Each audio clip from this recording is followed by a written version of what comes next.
Hello and welcome to my Caravan Industry Insights podcast. This podcast is for anyone working in the caravan industry, whether you're from a manufacturer, supplier or dealer here in the UK or elsewhere. So listen every week to hear insights, interviews and marketing tips to help keep you and your business more informed and successful.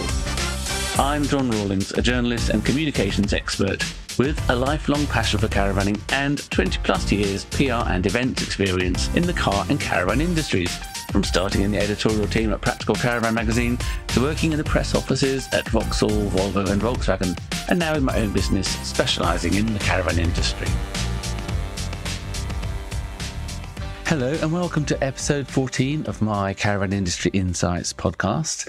This episode is going to go out the first week of October, and October means that it's the NEC show, the Motorhome and Caravan show, in 2 or 3 weeks' time. So a big month for the caravan industry, and we're all keeping our fingers crossed that it's a successful show. I've heard today that the tickets for the Saturday have already sold out, so that's a really good sign. I'm certainly looking forward to being there. I'm going to be there on the Tuesday, Wednesday and Thursday. So if you're going to be there and want to meet up, have a chat or anything, do get in touch because it would be great to see you. I'm certainly looking forward to being there again. So let me have a quick catch up about this week's episode. I've finished all my interviews from the Caravan Salon in Dusseldorf now. So this week we're very firmly back in Britain and we're down in Cornwall with an interview with the owner of a small caravan dealer down there the dealer's called Atlantic Caravans and it's owned by Darren Bull and his wife. He is quite an industry veteran. I'm saying he explains in the interview that he's done over 30 years in the industry, and he has obviously lots and lots of sales experience, but he's been giving it all a bit more thought than that, and has done a bit of research on how the brain works and read up on some experts on the sort of some of the extra skills you can use rather than the usual open-ended questions, to try and build empathy with customers, basically, to give you that slight competitive edge over anyone else. So I thought with the caravan show coming up, this could be quite a good time to do this. So I have a quick catch up with Darren, a quick insight into his dealership, and then he'll explain his theories on how to be a better salesperson, really, I suppose it comes down to. So here we go. You can listen to this interview and I'll catch up with you afterwards. So today's podcast guest is a caravan dealer who, after many years of experience, says he can help other caravan salespeople use some advanced sales techniques to give a more competitive edge. And with the NEC October show only a few weeks away, I thought this sounded like something really interesting and something that many people in the industry might benefit from hearing more about. So over the years, he's attended many sales courses provided by manufacturers, and while these have been useful, he felt that there was maybe a bit more to it. So he's actually studied a bit of human behaviour, including how the brain works, and says there's a more successful approach that he uses. So he is Darren Bull, who owns and runs a small dealership, Atlantic Caravans, near Liskeard in Cornwall. And I'm looking forward to hearing what he's got to say, and I hope you are too. So hello, Darren. Hello there.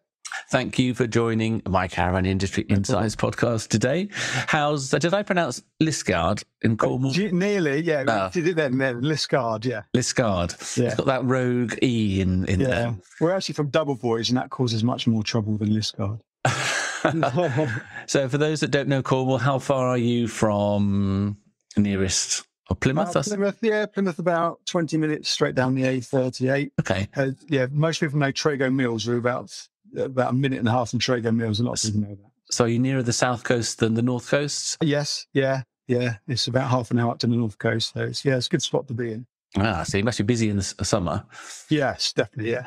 Cool, yeah. Cool. So how long have you had that dealership? I've been here since 2010. So knocking on, 12. It's 12 years now, yeah. Yeah, I can't believe it's gone so quick. But yeah, we had a business partner and we managed to buy the business 6 years ago now. And then last year we just confirmed that we've purchased the land. So it's gone from pretty much nothing into our full ownership, which is really good. That is very good. And when did you start in the industry? How long have you been in the caravan industry altogether? Oh, yeah. When you said that, it was quite frightening, actually. It was 1990, I think it was. Into my first water pump, accidentally. And someone didn't know how to fit it, and I fitted it. And it's kind of from there, it's gone, up to, was it 32 years? It's quite It's about that, yeah. Yeah, 32 years later, and I'm still here. So, it's quite by accident.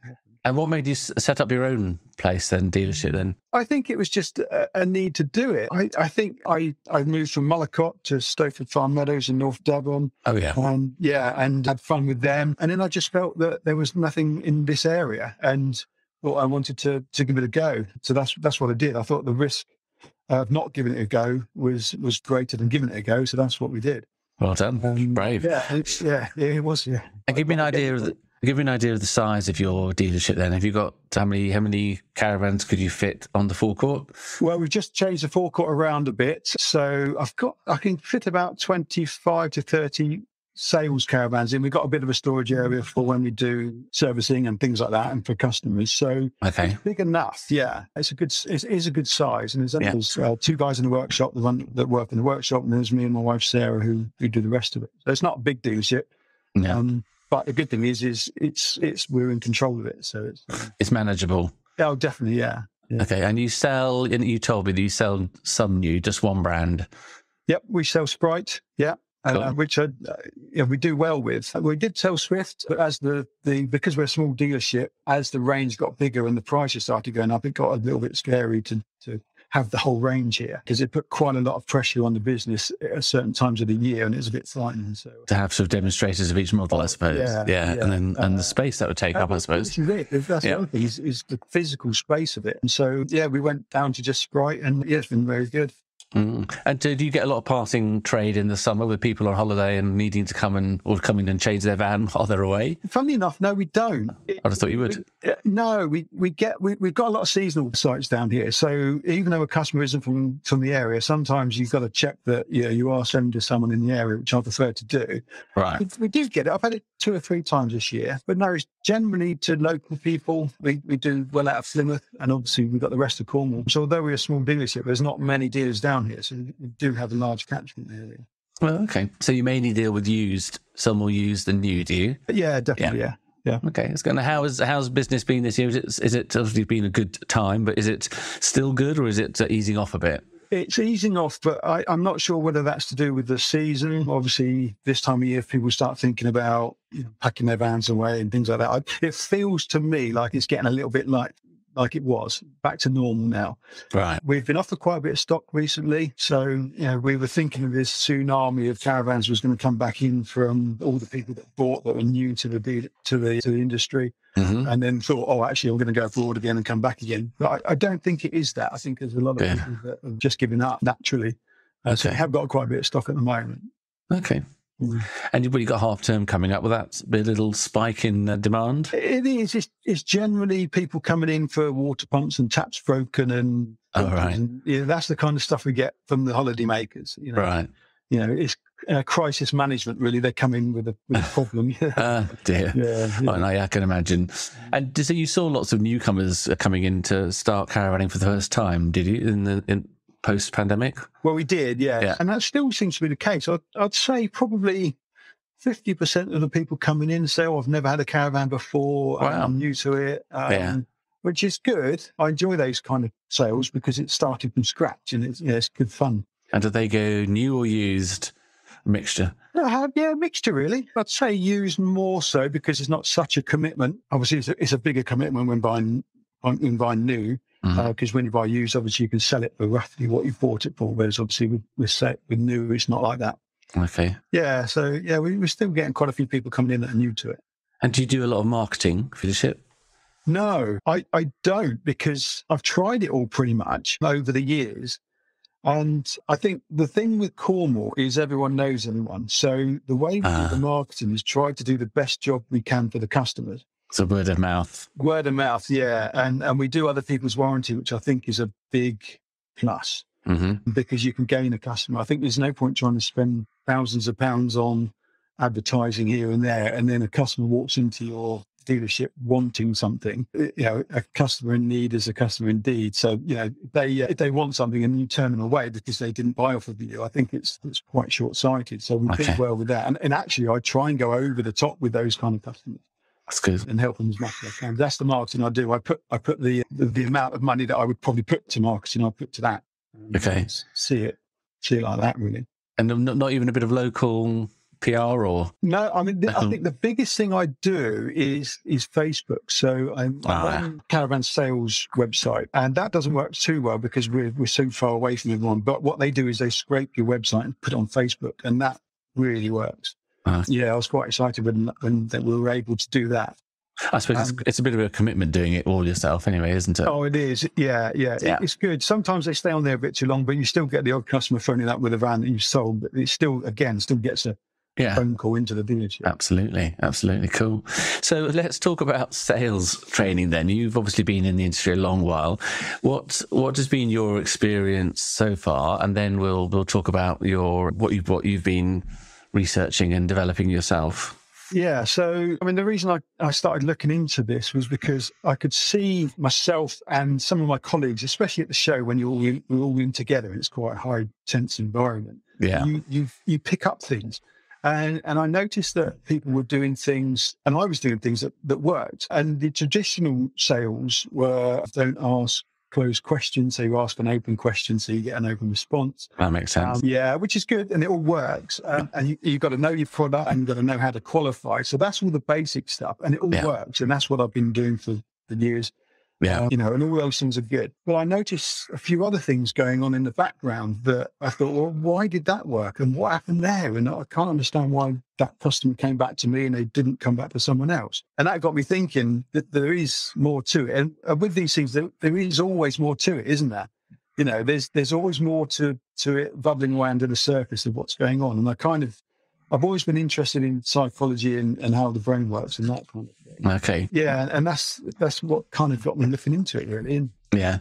Yeah, and I wanted to be better at my job. And every time I went to what the manufacturers called sales training, it was more product training, which, again, you need to know. Yeah. You need to know what the product is. But I was going there thinking, they're going to tell us all these great things that we need to know. But I always come away being disappointed, really. And so I started kind of looking into it myself.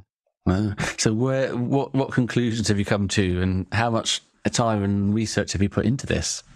Well, actually, I was thinking about it. It's been a long time. See, the problem is there's always I've listened to podcasts and audiobooks, and you can listen to a 4-hour audiobook and there's like 2 really good bits in it. Yeah. And I had some real wow moments. And I think, crikey, that's what I do, and that's why that works.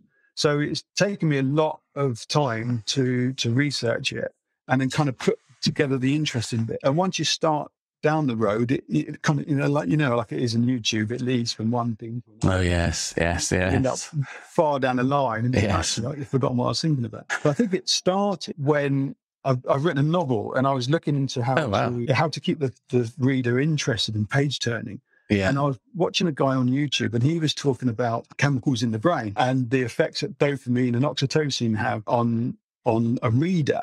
Mm-hmm. And when he said dopamine makes you more focused, makes you more motivated, your memory improves, and the things that you remember are remembered in a more positive way.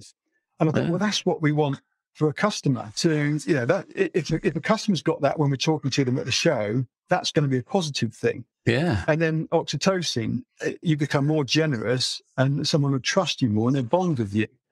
And again, I thought, well, that's what we want the customers to have when we're talking to them. Mm-hmm. And it turns out you can actually induce that in the customer by telling stories. And it sounds strange, but then I realized that's what I was doing. And I think that's what a lot of my colleagues do.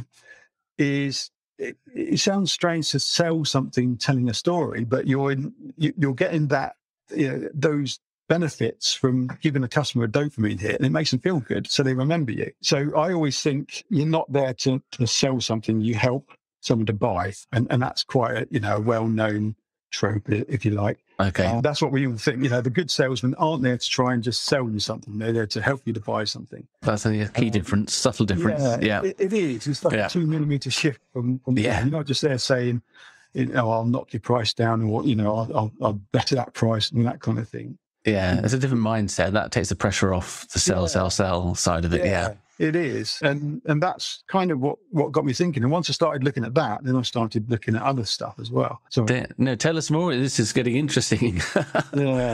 Yeah. So you can, like I said, you can use, we've all got our own stories. And if you think about what stories you've got ones that can make you feel happy and make you feel sad. And that is the difference between oxytocin and dopamine and things like that. I mean, this kind of stuff isn't going to change someone from a not poor salesman, but it's not going to give you an extra 10 sales at the show, but it will give you a competitive edge over someone who isn't doing it. That's how I see this. Okay. Yeah. So if a customer, I had something happened to me. I think this, again, is what got me started thinking about it. It was about 4:30 in the afternoon at one of the shows, and it was quiet and everyone was talking to each other. And a customer walked across the stand and asked me if I could sit down because they wanted to buy a caravan. And I couldn't really remember them. I remembered speaking to them at about 10 o'clock in the morning. And you don't really get into people at that early in the show because it's not the witching hours between kind of 11 and 1:30. Right. So if you start talking to someone, then they've got so much more to do during the show. It's a bit of a long shot. Okay. But then they came up to me and they wanted to sit down and they bought a caravan. And I can't remember what I did. And it turns out that they pretty much spoken to everyone else at the stand. But I told them a few things that they didn't know. I did what's called an accusation audit at the beginning. And you're supposed to tell people about the positives of buying a caravan. And I think I'd said something about a negative, which then the level of trust goes through the roof because you use an accusation audit. And so they bought a caravan off me. And I said, why did you buy a caravan off me? And he said, it's because we trusted you. You weren't just trying to beat us down on price. And again, that's what kind of got me thinking about, well, I didn't know what I did. And that's what I was trying to work out. So what did you do? What is this audit that you talk about? How does that work? Well, an accusation audit is... Not heard that term before. No. I'm not in sales, so maybe. No. Well, to be honest, I haven't. A lot of this is I found things that I did, but I didn't know I was doing it. And now, and I think a lot of the people listening will probably think the same thing. They think, well, yeah, I do that, but I didn't know what it was. And then when you know what you're doing, you can make it more efficient. And that's the difference between the sales at the show and the sales at the forecourt. I think the sales on the forecourt, you've got time to sit with the customer and have a cup of tea. And, you might see them 2 or 3 times in the week or whenever. And it can be a long process. But at the show, you've got like 3 to 5 minutes. And then you need to move on to someone else, or you need to work out that customer is going to buy. And that's where the qualification side comes in. So you still have to have the basic knowledge. Yeah. But you can use these techniques to get the maximum efficiency of empathy and trust and rapport in very quickly. And that's what these things do. And it's called, there's a general umbrella term called tactical empathy. Wow. And it sounds great. And I think it really works because you're trying to build up the empathy in a customer so that then you build rapport and you build trust. And that's what we're supposed to do as salespeople. Yeah. And the tactical bit is using techniques that use that in an efficient way and kind of really get to the core of what a customer wants to hear from you. So, I mean, that includes an accusation audit, but it also includes labeling, mirroring, price anchoring, storytelling, even a tactical silence. You need to know when to be quiet. Yeah. And that's what tactical empathy is. So and can you give us an example of of what you would actually say and how you would sort of implement this? Yeah. So you use all these in conjunction with each other. So tactical empathy is a deliberate influencing of someone's emotions using rules-based neuroscience. So labeling for it. Let's start with mirroring, actually. And mirroring, I do this a lot and I didn't know I did it. But you repeat back the last 3 to 5 words of what a customer's just said. So you could say, oh, I want to buy a caravan because I got my last caravan written off. And then you say, you got your last caravan written off. And you say it in a kind of a questioning type way. And what it does is it forces the customer then to say yes and then elaborate. Right. So then you get more information from them. Yes. So you can mirror the last 3 to 5 words or the important words of what they've just said. And it And then that starts to build rapport, because if you're interested, then you're interesting. So if you become interested in what a customer wants, then when you start talking, they're interested in you back. It's a kind of a rapport thing, and a reciprocal thing. So the mirroring works, and you can keep on doing it, and you can do it. But it sounds a bit strange if you keep doing it. So you have to, again, you use it tactically. Right. And then you've got labeling. Now, labeling is seeing an emotion and repeating it back.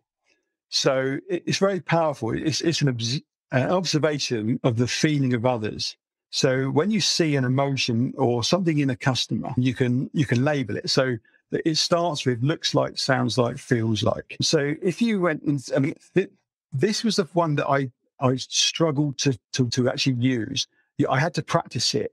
And then when you practice it, it becomes second nature, and you start using it and don't even realize. So when a customer goes into a Caravan, and they always open up all the cupboards and look in each one for something, and they don't know why, but they all do it. Yeah, you feel you have to. Yeah. yeah, it's strange, isn't it? But if you can tell that, something's not right, you say, well, it feels like you need more storage, or it looks like you need more storage. And so if you can see an emotion in the customer, and they might walk in there and they're not really getting this one, and you think, like, feels like it's not quite the Caravan for you. And if you label it, then you're reflecting their emotions back at them, and they get a positive reaction to that. But then you quiet. So once you've done the label, then you need to use a tactical silence and not say anything. You don't want to chill over it. Mm-hmm. So using that in conjunction with labeling and mirroring, you can really get a lot of information out of a customer without having to give anything away. You seem like you're really interested, when you are, mm-hmm. and you can really kind of work out what they want. And like I say, from the customer's point of view, you're really kind of getting to the crux of what they want, and it makes them feel like that's what you're doing. So what about the people that are just looking? I mean, how can you tell if they're seriously looking to buy at the show or just there for interest? Does that come into your process? Yeah, so that's where the qualification comes in. But let's say before you can do this stuff, there's certain things you can do to disable their defense mechanisms. Oh, yeah. So our main defense mechanism is something called the amygdala. There's a small part of the brain, which is about the size of a walnut. You've got two of them, one on each side. And it's kind of like the Paddington station for your thoughts. So every thought and every action that we have goes through the amygdala, and it's searching for danger. Okay. So when you approach a customer at the show, yeah, they're looking for danger because they see a salesperson coming up towards them, and the connotations that salespeople have. Yeah. As soon as you say that, and you think Arthur Daly, you think the dodgy guy with a mullet in the 80s who's trying to sell you timeshare. All the bad things you think. And I think we've got these amazing mind tricks to get them to tie them into a 10-year finance deal and sell them something they don't want. So they're very wary. And that's the amygdala working. So, but you can disable it. So the reason that it works, that is kind of really searching for danger at this time, is that we're so used to people scamming us at the moment. Every time you open up your phone app or anything like that, you're looking out for scams and things like that. Yeah. And also we've got something called the yes trap, which is people trying to get you to say yes 3 times to get you to say yes to the big thing. So, it's like when you pick up the phone at 6:00 in the afternoon and someone's trying to sell you PPI or trying to sell you whatever they're trying to sell you. Yeah. They're trying to get you to say yes 3 times so that then you're used to saying yes, and then you say yes. I think I've heard that technique, yes, for somewhere, yeah. Yeah. So they're looking out for that. So you can disable the amygdala just by getting them to say no. If they say no, then the activity in the amygdala drops to pretty much 0. And then what that does is it creates a clear space for you to move into, because the defense mechanism is gone. Now, I found out about this because I think at the show it was about 3:00 in the afternoon, and I'd fed up with asking open-ended questions. Yeah. I just went up to a customer and I said, "Do you need any help at all?" Because to me, they clearly did. They were looking at something or other. And they said, "No."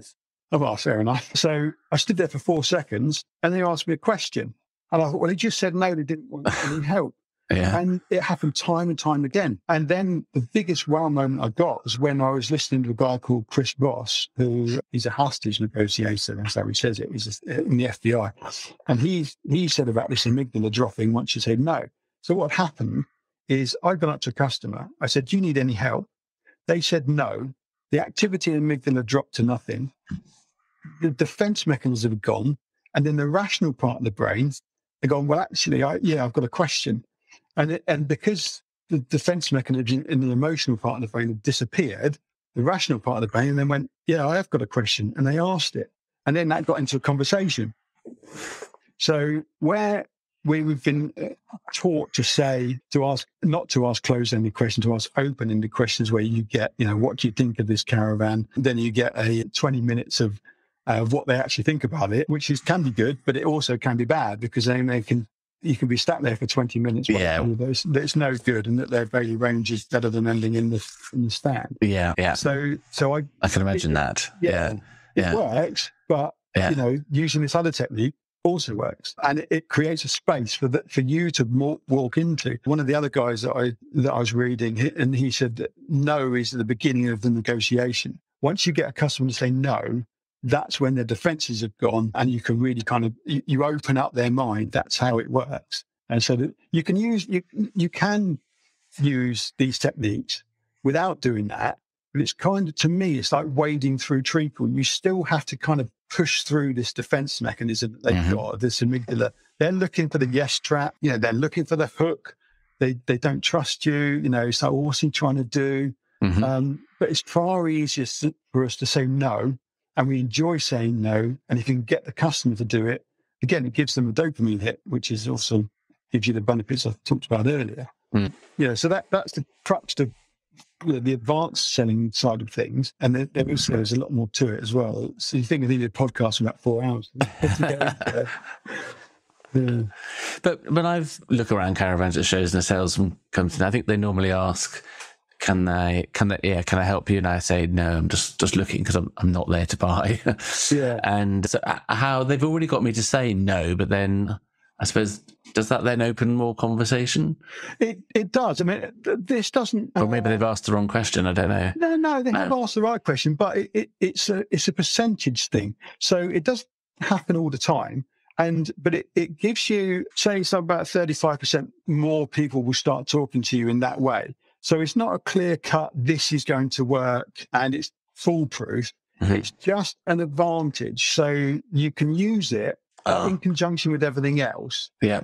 And maybe probably more than that. I think, 5 times out of 10, you will get a positive reaction. But again, it's an advanced technique that you can use. And once you start using it or realize you're using it, like I said, you can make it more efficient. So, I mean, if you're just there looking, then that's great. I don't want to spend time, with you if you're not there to buy. Yeah. So that's where your old school qualification comes in. Yeah. This is a way of being able to use your even your original techniques. And I say, disabling the amygdala and doing that, things like that. It's just a slight advantage you may have over, someone else that doesn't do this. And have you got any more examples? I mean, how do you follow on from that? Well, there's lots more. So there's price anchoring. Yeah, what's that? Yeah, that's. I mean, we all know what price anchoring. We get bombarded by it all the time. So the classic is DFS sofas or whatever it is.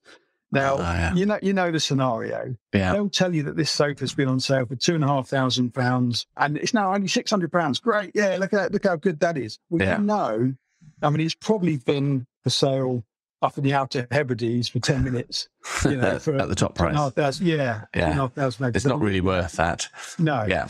But what the price anchoring does is if you mention a higher value and then a lower value, obviously the lower value is more, it's a nicer figure, isn't it? So you say £2,500 and then you say £600. £600 is more acceptable because you've mentioned 2,500. Yes. They're not going to do it the other way. They're not going to say this sofa was £100. It's now £600 because it makes the £600 seem more expensive than the 100. Yeah. Okay. Yeah. Price anchoring, that's what that is. And the funny thing is that it works even if you know that it's happening to you, it still works. That's why the sofa companies do it all the time. So they've subtly put that value into your head in the first place, haven't they? So and you'll think you're getting so 600 is less than 2,500. And even if you know that still works. Now I did this accidentally. I do it quite because I sell Sprite. We've got the Challengers and we've got the Conquerors that are above it. And when the customer says to me, "Oh, it hasn't got a gas barbecue point," I would say, "Oh no, you have to go to the Challenger to get that, which has got the barbecue point." But the Sprite now is £25,000, and then I think the Challenger's 31 or 32. So I then say, well, actually, the Challenger is £32,000, or if you want to go to the Conqueror, it's £36,000. I think to the customer, it seems like that gas barbecue point is going to cost you £4,000 or £5,000, whatever it is. But when you mention that number, £25,000 is less. Yes. So, I mean, I can't quantify how much difference that makes. I couldn't tell you. No. But it does something. And it might even get you an extra couple of £100 in negotiation because they value the £25,000 being less. Mm-hmm. So you can't put a figure on it, but it only takes 2 minutes to do it, and it's free. You might as well try it. Mm-hmm. That's how I look at that.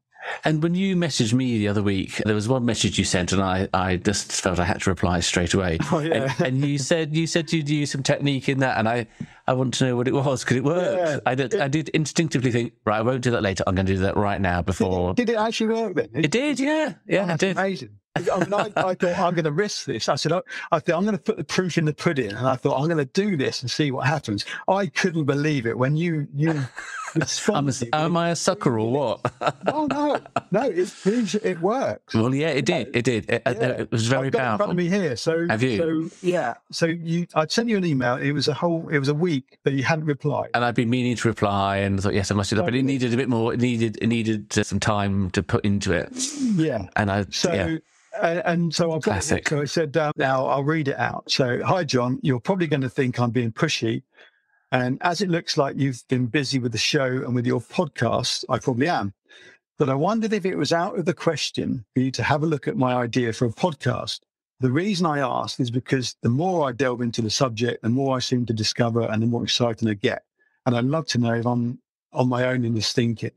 So that has got, at the beginning, you're probably going to think I'm being pushy. That's an accusation audit. That's bringing that negative into the light. And when you bring a negative into the light, it reduces its power. So, because I think I instinctively thought, oh, no, you're not. That's fine. Exactly it. So you're thinking, bingo. Oh, no, you're not. You said no. Yeah. And all the stuff we talked about with the no thing. No, yes is bad. Yeah. Okay. Yeah. So you say, oh, no, you're not. And then I wonder if that's out of the question for you to have a look at my idea. And that's a no-orientated question. Okay, so rather than can you have a look at my idea when you have to say yes, and we don't like saying yes because of the yes trap, we like saying no. So we say no so much easier because it puts us into a safe spot. Yeah. No. Yeah. That's true. Yeah. So that worked. And then my idea for this. And then there's the because scenario. Now that is really interesting. When you say the word because, it gives a reason for why you're doing something. And they did a study with people in a queue for photocopying. The two things you don't like doing is photocopying and queuing. Now what they did is they got people to barge in to the queue and they gave a because. So the first reason was, and they said, oh, can I push into the queue because I've only got one thing to photocopy? Yeah, not a problem at all. And the hit rate was about 35% of people saying, yes, you can, or no, you can't. And then they did it just by saying, because I've got to do some photocopying. So they'll say, can I push into the queue because I've got to do some photocopying? And it was the same. So it was the word because that does all the heavy lifting.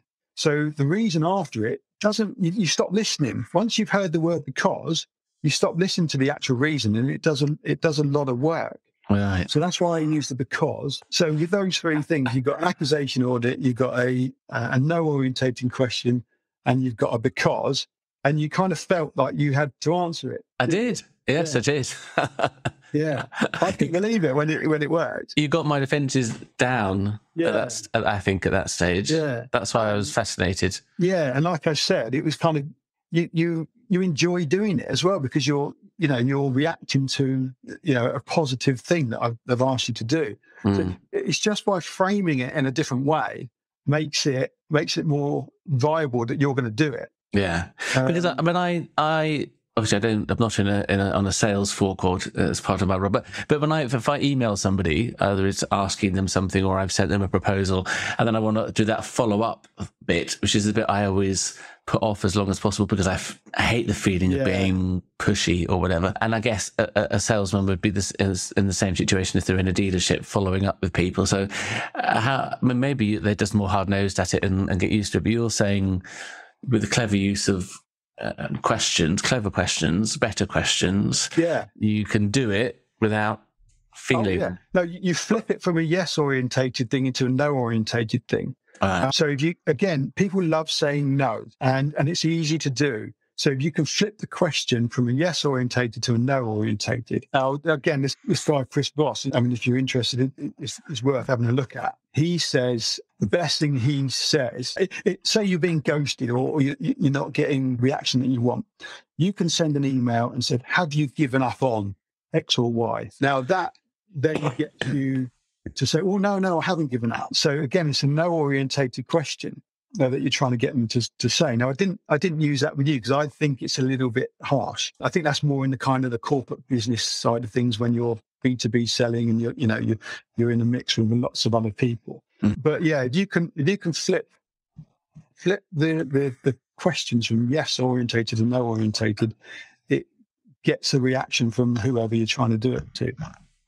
That's interesting. I'm going to have to definitely give that some thought. Yeah. What was this guy, Chris? What was his surname? Yeah, Chris Voss. He's a hostage negotiator, and he worked for the FBI. And he's the guy I get a lot of this stuff from. Yeah, he's really good. And I mean, obviously the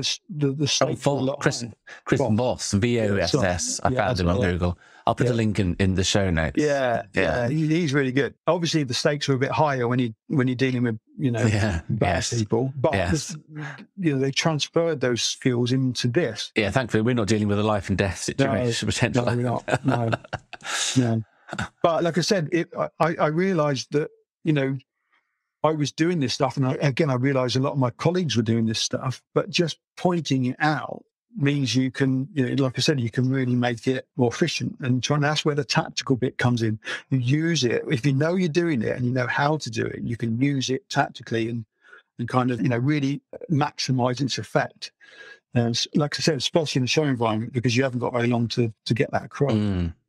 So let's go back to that show environment and remind me what sort of steps you take then with this. You're trying to get a no question first of all? Yeah. Again, it's just disabling the defense mechanisms. It is to try and get a no in there somehow. Now, it can be, again, a no-orientated question does the same thing. So, I mean, it sounds strange when you do some of these things, but the customers don't notice. That's the funny thing about it. So you could say, is it a ridiculous idea for me to offer you some assistance? Now, that's a long-winded way of doing it, and there's probably better ways of saying it, and it's up to, people are listening to go, actually, yeah, I could, what I normally say, you can flip it to a no-orientated question. So then they'll say, oh, no, that's fine. Yeah, I need help doing this or I need help doing that. So is it a ridiculous idea? I can offer you some assistance. Yeah, rather than saying, can I help you? And then they're going to say yes or no. Yeah. Okay. Well, they will. You'll get a no like that, but you'll probably the chances are that you'll get the percentage hit rate of getting a no with that kind of question is higher. So again, it's not always going to work 100%. Yeah. And it feels odd doing that. And people might listen to this and I'm not going to bother doing that. But that's where the competitive edge is. And I think when you combine all these things together, then it gives you that edge over someone. Because don't forget, they're going to leave you and they're going to turn into a BVAT half the time, and then they're going to go around to everyone else, and they're going to get, oh, I'll beat that price, or what do you want to buy? Then they're not going to get this level of kind of connection with other salespeople. I mean, the problem is if everyone starts doing this, then I know. So I was wondering that, thinking, why are you telling everyone? Yeah, I don't know. When you asked me that question, I thought, I have no idea why I'm doing that. And, Well, you should maybe publish a book and be selling this information. Yeah. No, Or at least, I don't know. I think ultimately I'd like to go into training or something like that would be good. If it doesn't go anywhere, it doesn't really matter. It's just good fun. yeah. Well, The one thing I haven't said is we love telling people what we know.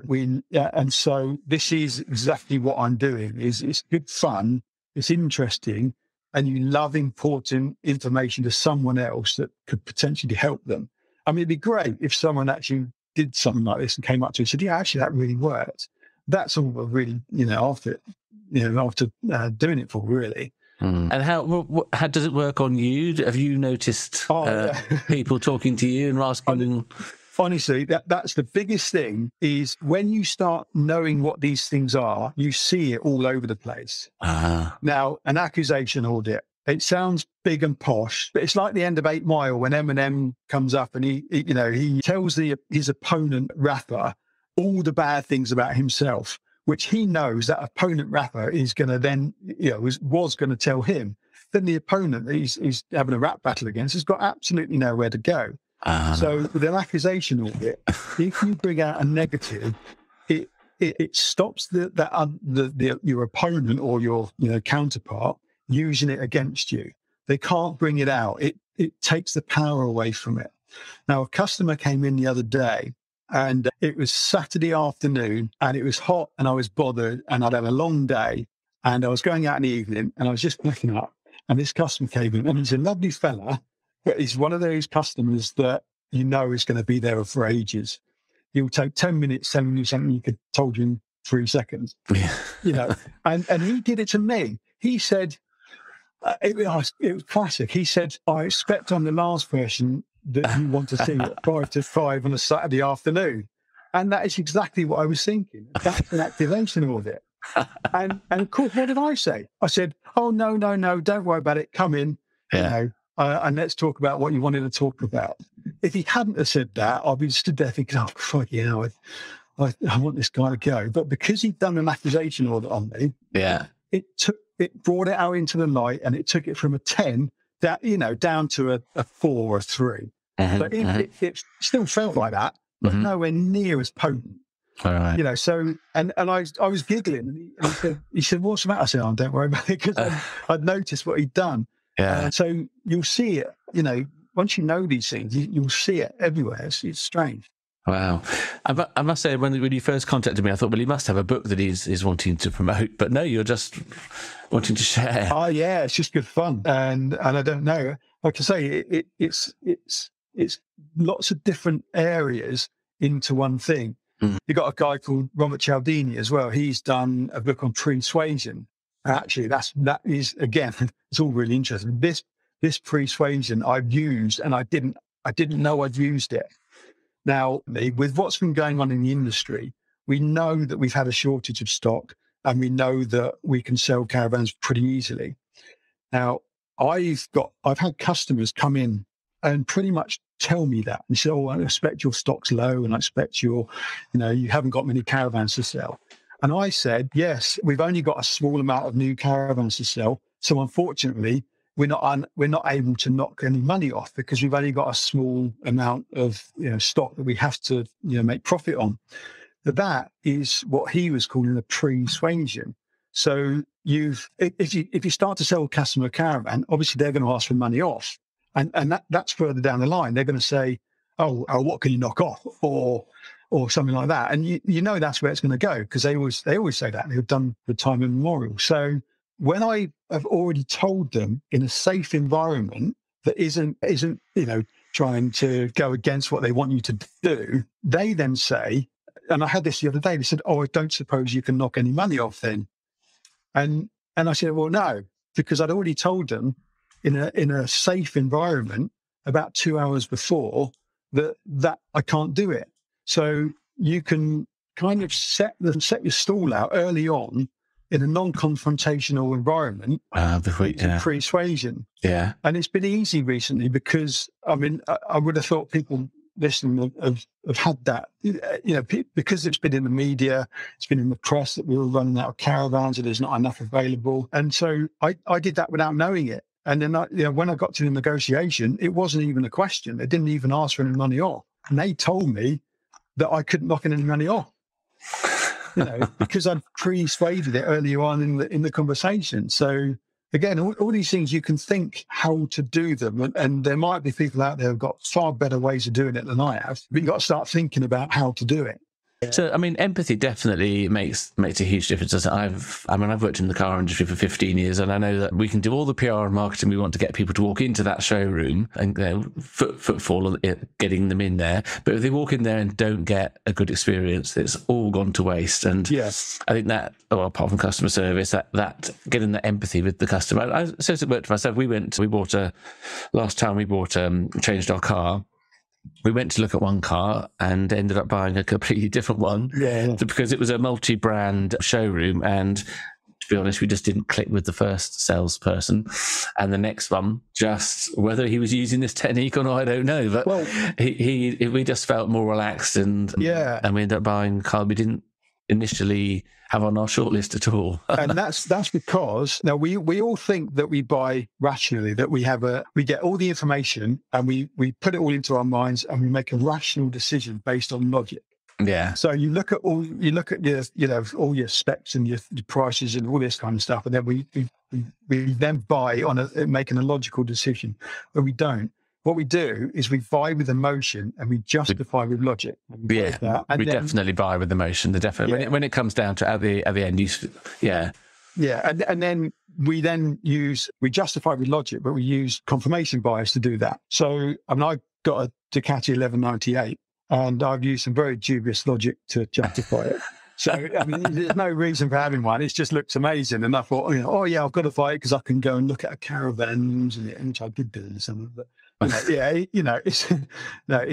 all emotional. And that's the good thing about this tactical empathy is when you realize that it's an emotional connection that we have with either a product or a salesperson, then that's when you can influence those emotions using tactical empathy. You can try an argument with logic, but I think that's why politicians don't get anywhere, because they're so emotionally tied up with hating each other that the other people can have a perfectly good a really good logical a reason for doing something, but then the other guys just don't like them. So it doesn't matter if it's brilliant; they just can't get over that emotional high that they've got with hating each other. Yes. So I know what I mean. That's why I think it fails. Well, okay. Is there anything else you want to add? I'm conscious of your time, and I've been chatting for quite a while. Yeah. Sorry about that. That's good. No, I don't think so. I think it's covered everything. Yeah, the emotion. So, would it be useful to summarise it, going through the what was it? I've forgotten all the terminology that you've used. You've got the something audit. Yeah. So you got tactical empathy, which is the umbrella term for the whole lot. Really, is using these techniques in a tactical way. Yeah. So you got a mirroring, which you repeat the last 3 to 5 words of a customer's whatever they said, or a wife. I've one thing to say is that it gets me out of trouble. Something if I've not paid attention to my wife and I've not listened, and then I heard the last 3 words, I repeat that, and then she elaborates, and it doesn't sound like I wasn't listening. I'll remember that. So it's really good. So mirroring, labeling, which is reflecting back an emotion when you've noticed it. Using sounds like, looks like, feels like, and then you've got price anchoring, which we said about with the different prices.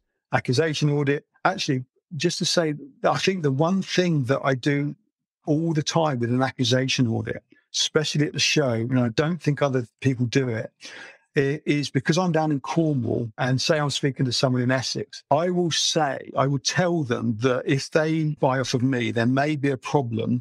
When they take it into their local dealer, they might not do the warranty because they didn't buy it off of them. So I'm giving them a massive negative that is a real reason not to buy off of me. And it's true.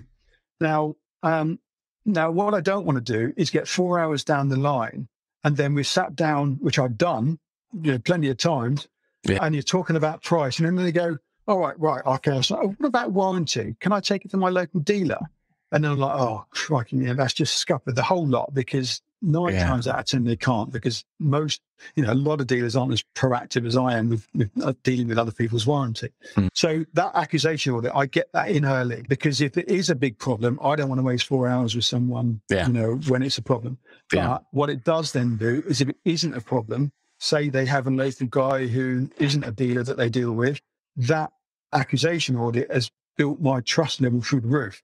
And then if they then go through and speak to X amount of other dealers around the country and they don't mention that, they've got that piece of information that I've given them, and they go, well, how come he didn't tell me that? He didn't tell me about the servicing and the warranty. And it puts a little bit of doubt in their mind. And I think that's why I get, the repeat custom, again, it will give you a competitive edge over the people that aren't doing that kind of thing. So it's using a negative in a positive way. And either way, it's going to benefit you, because you're going to, find out early on if it is an issue. And if it isn't an issue, it's going to make you look great. So that's the accusation audit I actually use a lot. And then the storytelling, getting the right chemicals into the brain. Now, if we had more time, I could actually create a dopamine effect in you, and that takes quite a while to do. Oh, how long? How long? Not too long. You can have a go if you want. We can always edit something else. I have to keep it to a certain time. Okay. All right, let me get this out. Where's my brain chemicals? I did go to a presentation by, it was Ruby Wax, actually. She's done a lot of studying of the brain around mindfulness. And she's come from a mental health perspective as well. But she did a talk at a locally, and we went to, and she did talk about the different parts of the brain, which is where I heard the term amygdala from, how is that flight response mechanism that's in there, that's constantly on guard. Well, it is, and it's active in the customers when we're walking around. And if you want to know what it feels like, all you got to do is walk through a graveyard at night. That thing that makes you want to leg it, that is your amygdala, because it's listening for danger all over the place. And every little twig you hear crack, you're thinking, there's an axe murderer going to get me. That's the amygdala working absolutely flat out. Yeah. So, I can actually give you a dopamine. And don't forget, it makes you more focused, more motivated, your memory improves, and you remember things in a positive way. Now, I've got the name of the guy that does this much better than I do on YouTube. It's called a guy from David JT Phillips. He's the guy I got it off, and he's Scandinavian. He does it very well. So he's the guy that is telling stories and getting the right chemicals in the brain. Okay, I'm making note. I'll add this to the show notes. Yeah. So he's very good. We're going to look at it. I mean, I can do it. It'll probably be a poor version of it, but I can give it a go. That sounds really interesting. Yeah. Okay. So I was leaving Mullicott to go to Stowford, and there was a job interview going at another local caravan place, and they wanted someone to head up the sales, and I happened to know them. So the day of the interview came, so I parked up and I'm walking across the forecourt, and what I didn't know at the time was I was heading into probably the worst 20 minutes of my life professionally. Wow. I didn't know that at the time, so it was fine. I wasn't worried about it then. So I was walking across, I was nervous. Yeah. So I went in, and I happened to know the receptionist because I'd dealt with them from Mullicott. They ordered some parts of them. And she said, "Oh, hello, Darren." I said, so she said, "Well, sit down. They'll be with you in a minute." So this is the first job interview I'd ever done. So I was nervous. And I sat there reading the newspaper, but it wasn't waiting for my turn. And the door to my right flung open, and this guy came out, and he was white as a sheet. And he looked at me, and there's a look of sheer horror in his eyes. And he just shook his head and walked out.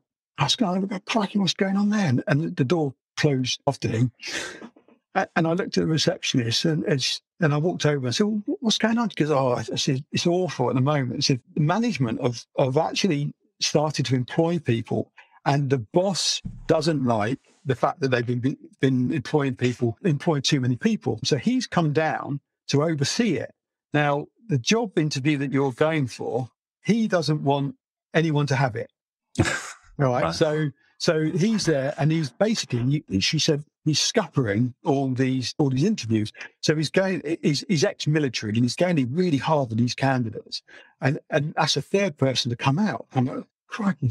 So I was nervous, and it got, obviously my anxiety went through the roof. I nearly ran out the door. I was thinking, I don't want to do this. Yeah. So I felt my palms going sweaty, my anxiety was. And then the phone rang, at the apprentice style. I'll send the next candidate in. I'm like, oh, that doesn't sound good. And so I was walking across the floor, and every step I took sounded like, it felt like I was walking through concrete. This door was only 10 foot away, but it was the longest walk of my life. Yeah.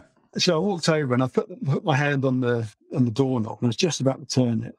And the reception said, "Oh, Darren, hang on, come here." And I turned around and I was thinking, oh, she's going to come up with this marvellous, way of me going in there and winning the argument and getting a job and all this one thing. So I walked over to her and she beckoned down and she was whispering in my ear. And I don't know whether she was a sadomasochist or just downright stupid. But she said the following: "Tune in next week to find out." Left me suspense. It's a cliffhanger. Yeah. It's dopamine. So you'll remember the scene because don't forget your memory is increased. You remember it in a positive way. You're more focused. You're more motivated. So that dopamine hit has done all those things, and that's a fairly heavy, sustained version of that. Yeah. But if you use kind of a cliffhanger, story, it gets you focused. And again, in a show environment, that could be the difference between them remembering you and then not remembering someone else who doesn't do that. Right, okay. So are you going to tell us the outcome? Was that a true story? No, it wasn't a true story. No. I did go for an interview, but no, that didn't happen. So, but it's a cliffhanger story. Yeah. So how would you do that on a show environment then with a customer? You can't. How would you? What sort of? No, it's not the same story. But what is that? How would you try? Well, that's where you search your stories. So any story creates a dopamine effect. That's a sustained one. You don't have to go to a massive cliffhanger. I mean, that's what they do at EastEnders, isn't it? The Duff Stuffs.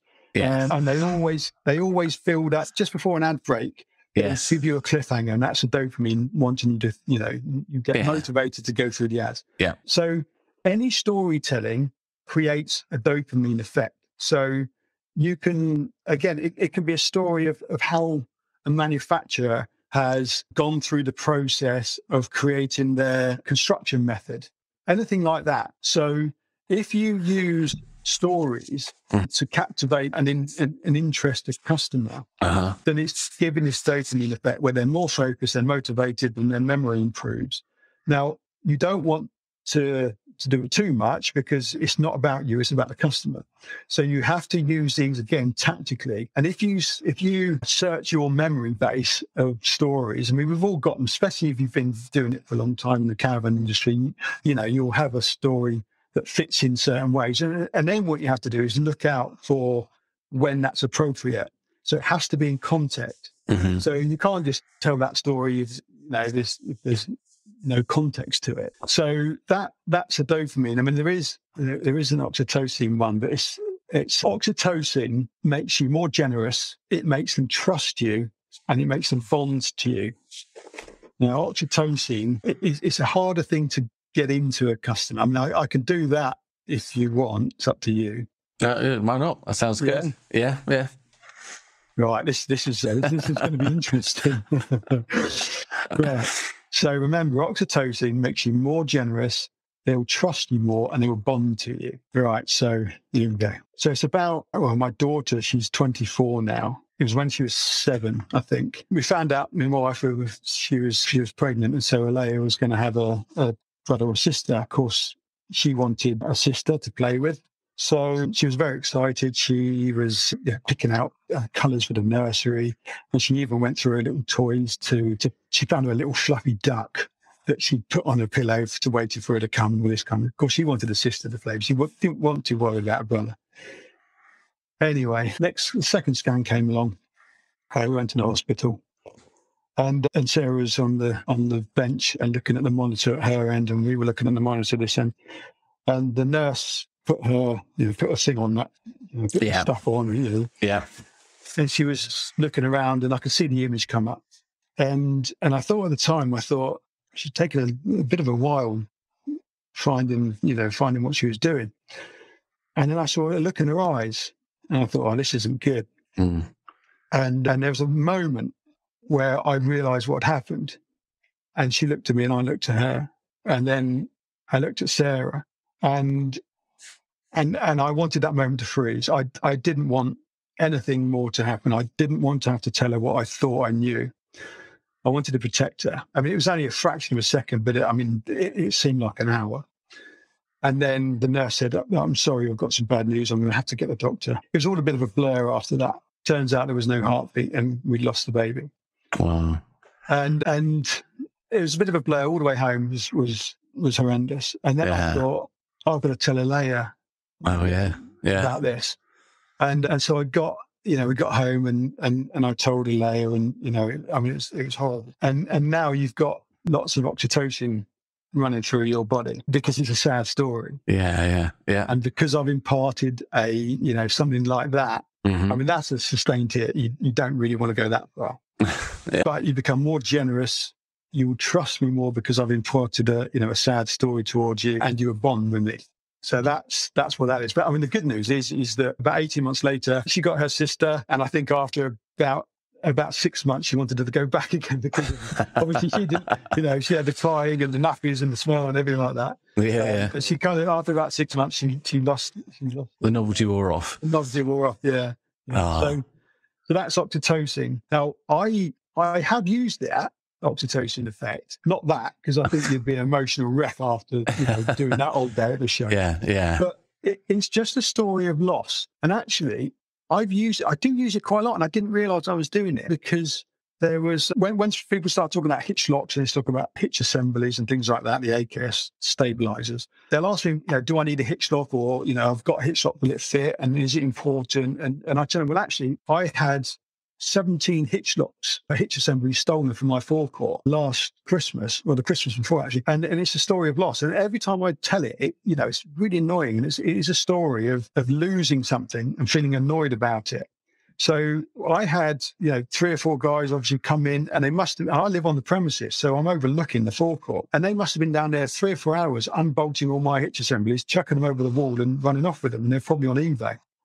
So that does do the oxytocin effect, because it's a story of loss. But it's not so bad as the one I told you. But it still has the same effect. So again, people become more generous, they trust you more, and they will bond with you if you impart to them the story of loss. Right. And again, the good thing is you can't do anything about it. It happens and it's there. Mm-hmm. And with the storytelling side of things, it's down to the individual to have those stories kind of in the back of their mind, and again use them tactically when the occasion arises. And it's not going to sell you a caravan, but it's going to give you a competitive edge over someone who isn't doing this stuff. Right. And that's why I kind of called it advanced sales. Yeah. I get it. Yeah. No, I don't know if that's a bit too harsh.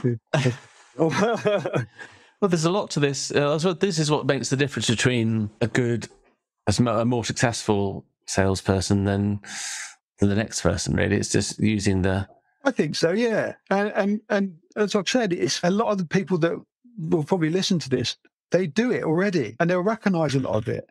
And that's what happened to me. It's like, well, yeah, I do that. I didn't know why it worked. And then you can make it more efficient. And it's interesting more than anything else. I think I'm fascinated by it. Yeah, it is interesting. Yeah, and I'm going to the show in October in a few weeks, and I'll certainly be trying these things out and seeing what works and what doesn't. But I say it could just give you just that edge over someone else who doesn't do it. Is if they walk into if the customer walks off and goes to another dealer and they just say, right, what's the price? I'll beat it, and they haven't told you about the issue with warranty and things like that, and they haven't done this and they haven't created a bond with you. I've certainly had customers come back to me after seeing how many other people and said, we want to buy for you because we really trust what you say. And I think that makes a hell of a difference. And they've remembered you as well. Yeah, they remember. In a sea of salespeople, they remember you. Yeah. Because it's mind-boggling. I feel sorry for the customers walking in there with all us lot staring at them, because we all look fairly similar. We've all got a cheesy smile, we're all saying the same thing. And to stand out in the crowd of, there's absolutely 50 or 60 guys just on the Swift stand. Yeah. And then you've got everyone else. Yeah. So if you could create a lasting impression on the customer using these techniques, and it'd be up to the listener to, try and work out their own way of doing it or not, you can carry on without using it, So having done all that, do you get customers from other parts of the country that decide to buy from you and have to come back to you for servicing and warranting? I do, but having said that, because we haven't been to the shows for the last couple of years, obviously that's kind of waned a little bit. I don't like doing it. I prefer to have a customer local to me. Yeah, because I feel personally responsible for their caravan. When I just spoke to a customer yesterday, and they're further down west, and they've got a problem with a skylight cracked. I see that caravan as being my caravan, because more often than not, I get the opportunity to buy it back, especially down in Cornwall, because there's not many people down here. Oh yeah. So the better I look after that caravan, the better it comes into me. Okay. Yeah. And that's how I view everything. Yeah. So I view it as if it's my caravan. So I kind of go over the top thinking, well, if I do, they're paying for it now, or the warranty's paying for it now, I'd rather have that done than when they try and sell it to me, I've got to then fix it. Yes. So if a customer, I have had occasions where someone has been in Essex and they've had trouble, and I feel bad about it. So I try not to do it. I prefer to sell locally just because it's a lot easier. Yeah. Yeah. Again, unless the customer's happy to do it. If they have got someone that they deal with and they're happy to deal with it, then that's fine. Right. Yeah. But I mean, most of the time you're at your own dealership, aren't you? So the shows don't come along that often. No, they don't. No. Most of the time you've got people walking in and they're local people. Yeah. Yeah. Which is really good, because they a lot of people know a lot of different people. So if you do a good job, then they tell other people. So that's the most important thing. Yeah, especially in Cornwall. Say everyone, you've got to be careful what you say sometimes, because it's a big old family down here. So. Oh, that's lovely. Yeah. Well, I love Cornwall. If I don't see you at the show, I'll definitely come and see you when I'm down in Cornwall next time, which will probably be next summer. So we probably ought to wrap it up, but I've got some fun questions to finish with that I ask everyone. Yeah. If you could take a caravan or a motorhome anywhere on holiday, anywhere in the world, where would you like to go? I would probably take a moto, which I don't sell motorhomes, but I think it would suit it better. Yeah. And I'd like to follow the MotoGP around the world. Oh, because you're into all that, aren't you? I'm into that, yeah. I'm into that. And so I think that would be a great adventure to go all the different places with a motorhome and follow the MotoGP around. I think that would be great. Where do you go on holiday if you live in Cornwall? We go abroad, so it's the only time we can do it is in December when it's quiet, because obviously it's our business. So we go away, we pretty much have to shut. So we're going to Mexico this year. Nice, very nice. And if you had a magic wand, what would you wish for to benefit the caravan industry as a whole? To carry on with what's happened in the last 2 years without a pandemic. So I'd like for the need for caravans to be as high as it has been over the last 2 years. If we could sustain that, then we would know what's happened. Now, I'm not sure whether it's going to carry on into next year or not. What I have learned, what's happened last year has got absolutely no bearing at all on what's going to happen next year. So the last 2 years have been great. Whether it carries on, I don't know. So I would like, if I had a magic wand, I'd like the demand to stay as high as it has been over the last 2 years. And the level. Okay, so the level of interest in caravan, that would be cool, wouldn't it? And what do you like? What do you like most about working in the industry? What's kept you in the caravan industry for so long? I think I don't know what else I would have done, to be honest. So I think on a completely personal level, it's the ability to earn some money. I'm not very good at any other thing, so the caravan industry has given me an opportunity to kind of play to my strengths, which seem to be helping people, selling things, and it's given me the opportunity to run my own business. What would have happened if I didn't go into the caravan industry, I don't know. But and it's that one time where you help someone out and they say thanks. It doesn't happen that often, to be honest. But that really makes the difference. When you've had that horrible day and it's problem after problem, and someone at the end of the day says, "Oh, thanks, I really appreciate that." That's gold to me. That's cool. That's my day. Yeah. Well, they get a lot of pleasure out of you using the caravan at the end of the day. So you're facilitating that, I suppose, aren't you? That's true. And if you could have a barbecue on a campsite with 3 people, well known, dead or alive, who would you invite? Yeah, this is a good one. Right, first one would be Brian Cox. Oh. Yeah, because you can look up into the sky and see the billions and billions of stars. And also, I went to see him on Sunday, and I didn't understand 95% of it, so he could probably go through it again. About black holes and stuff. I'm really interested in that kind of stuff. So yeah, Brian Cox would be great. Yeah. The second one would be Kurt Cobain with his guitar, so he could do Nirvana Unplugged around the campfire. Oh, cool. I mean, how cool would that be? That would be very cool. Amazing, very cool. wouldn't it? Yeah. Cool chat. So yeah, him. Yeah. And then to throw a bit of anarchy into it, John Lydon from the Sex Pistols, because I think you don't know where it would go after that, do you? I mean, if you had John Lydon around the campsite with Kurt Cobain and Brian Cox, who knows what happened? He'd have some amazing stories. That is a curious mix. What an interesting collection. And okay, so last question: a caravan or motorhome? What would be your first choice for a holiday? Well, it's part of my sales thing. It depends what I was going to do. Obviously, if I was going to follow the GP, it would be the motorhome because it's geared up for that. Yeah, but I think a caravan if I was in the UK, because you can go places and you can stay there and you can do the area. Yeah. And so I think they both have their merits, and it's hard to choose, isn't it? But I think depending what I was doing, I'll go motorhome if I was going to Europe, because I think it's geared up for it a little bit more. And staying in the UK, it'll definitely be a caravan. Okay, cool. Okay. So, what are your contact details then? Your website is atlanticcaravans.co.uk. Yeah, Atlantic Caravans. Yeah. You're on Facebook, did you say? Or is it just? Yeah, just search for Atlantic Caravans on anything. I've got a YouTube channel, actually. I'm aiming towards the 1,000 subscribers on that. That's bad. More, that's pretty good. It's more geared towards the customer side of things, how things work. Having said that, I've got a few colleagues of mine that use it. And my website is also geared towards information rather than selling as well. I'm actually just starting to build a new one. And so the website, I'm on Instagram. Just basically, it's easy these days, and it was typing in Atlantic Caravans and kind of come up. Or email Darren, DARREN @atlanticcaravans.co.uk. Brilliant. And then that's me, yeah. Okay, cool. Well, thank you so much for all your time and your insights. I'll definitely come and look you up at the NEC show. Yeah. See if you can sell me a Sprite. That'd be quite fun. I could use my mind. Mind tricks on you. Yeah, I better leave my checkbook at home or my credit card at home. Yeah. Brilliant. Okay. Darren, thank you very, very much. No problem.